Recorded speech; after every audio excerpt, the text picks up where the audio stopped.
Food service workers perform customer service, food preparation, and cleaning duties in food service establishments from fast food restaurants to hospitals and hotels.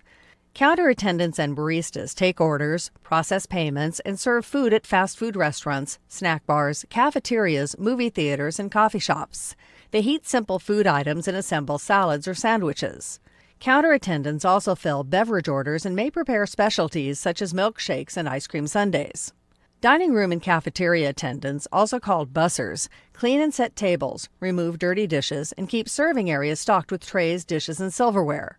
They may also fill water glasses and distribute dishes to diners. Bartender helpers clean bar equipment and glasses. These workers spend most of the time on their feet and often carry heavy trays. During busy dining periods, they are under pressure to serve customers quickly and efficiently. Minor injuries such as slips and burns are common.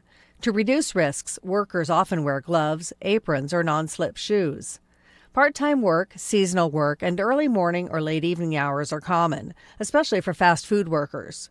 Workers serving alcohol generally must be 18 years of age or older.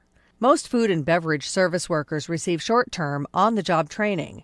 There are no formal educational requirements.